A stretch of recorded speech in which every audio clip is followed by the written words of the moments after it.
relatively common in constitutional cases, basically in order to allow the government to step in and fill the void that was created with some reasonable and constitutional regulations. Now, unfortunately, in the wake of the VICS decision in 2003, which struck down these very provisions, the government's response was to reinstate them and to start selling a single strain of pre-ground, pre-dried, gamma-irradiated cannabis to sick people for $5 a gram. That has been found not to be a sufficient constitutional answer to the restrictions. She said the restrictions were arbitrary. In other words, the government's justifications for those restrictions didn't hold water. And so we hope, and it's our earnest desire, and we will work with Health Canada at any time to craft a set of regulations that addresses this decision, the findings of the decision, and the needs of Canada's sick and suffering citizens. Unfortunately, Health Canada has been unwilling to engage the most important stakeholders, the patients and their caregivers, in legitimate dialogue about what we can do to fix this program once and for all, so that we can stop putting sick people through the ringer of the judicial process, so that we can stop arresting caregivers for sick people, and so that we can stop wasting the taxpayers' money trying to prosecute people that are growing for compassionate purposes. The only way to do that is for Health Canada and the Parliament of Canada to sit down with people, legitimate stakeholders, and find a way to have a program in this country that works for everybody. Because 8 years of litigation is enough. It's our position that we need to have a program that works, and not one that works just because we have to keep going to court to get orders finding it unconstitutional. I'll look to Mr. Conroy to see if he has anything to add to that position. The only thing I would add is that this is the first High Court decision in British Columbia. All of the prior decisions were Ontario and other provinces, so we now have a British Columbia Supreme Court decision which is binding on our provincial courts that finds these sections of the medical marijuana access regulations to be unconstitutional. It didn't go quite as far as we hoped in terms of the doctor access issue, but struck down the two regulations that Kirk just mentioned. Is the 1-year suspension, so we'll wait and see what the government does over the next year.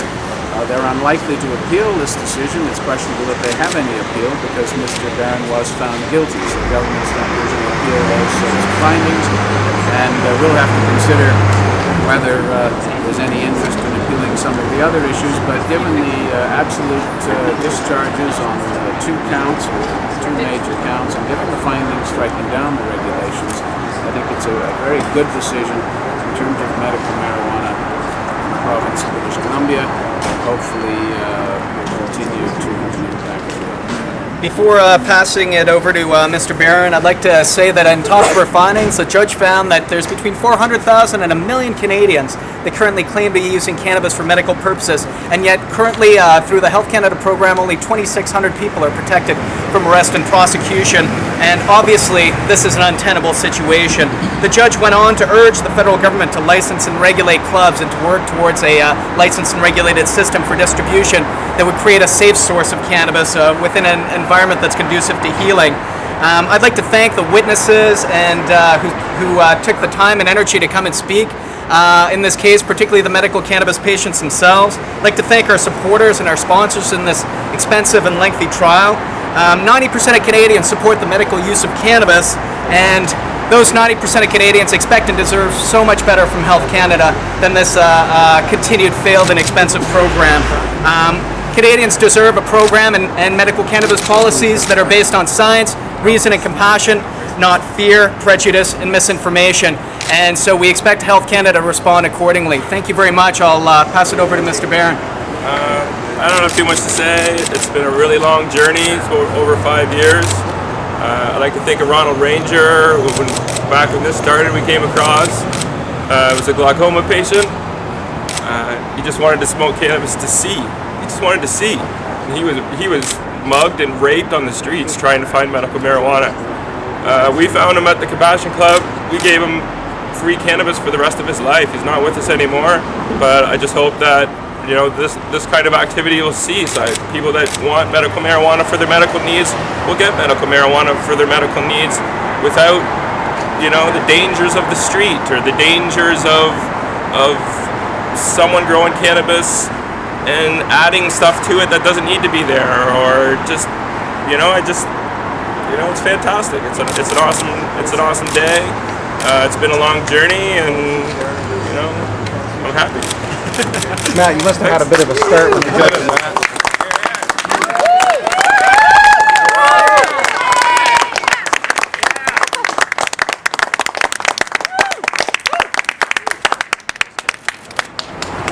You must have had a bit of a start when the judge said guilty.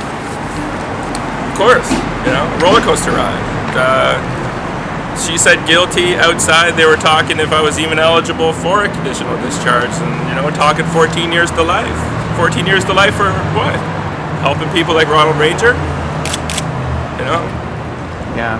Did you ever think of that when you started doing this? That you'd be running these consequences?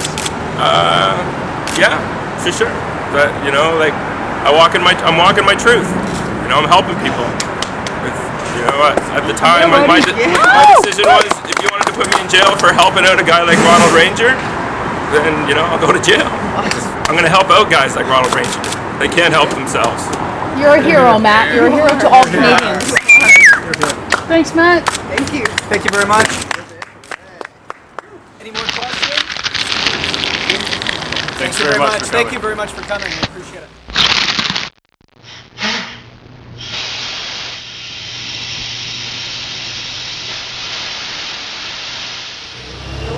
Afternoon, this is Jason Wilcox reporting. This is Cannabis in Canada again.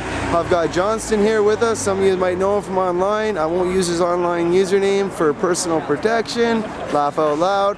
We're here at the VICS Constitutional Challenge. As you can see, there's lots of activity that's breaking up. So we thought we'd do a few interviews. So Johntson, let me tell you about the decision you just heard there today. How does that affect you as a medical user of cannabis? I think it puts us all a lot closer to having our rights established. Human rights issues in this case are absolutely fundamental to everyone's interests in the country. The judge identified that very clearly. I'm not a licensed person. Technically, I'm at risk. But I think this decision has put us a lot closer to people like myself having legitimate access through compassion clubs, which is extremely important. The judge today noted that there are only something like 2,600 people who are in the federal MMAR, yet there are between 400,000 and 1 million people who have a medical need for cannabis. That is an absolutely huge What did you think about the strange thing that happened here was that not only was Mr. Barron convicted, but the judge turned around and stayed all charges. Yes. She convicted him and then cut him loose. How do you feel about that? Well, she pointed out that the principle of law must be upheld. However, more importantly, she pointed out that in her 16 years as a judge on the bench, she'd never seen a case that had more reason for an absolute discharge than this one. It was puzzling at first to hear her find him guilty on the 2 counts, but then hearing her resolution of it afterwards was clearly relieving for everyone in the room. And I think it puts us all in a much better space.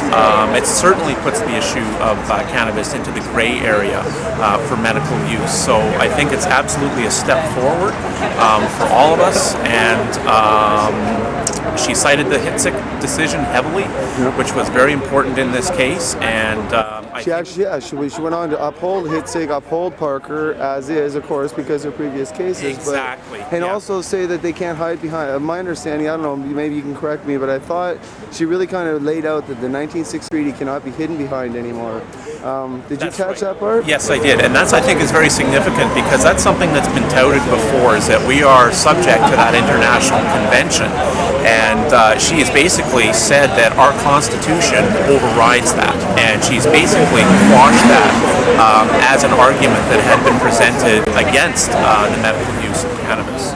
Absolutely, 100%.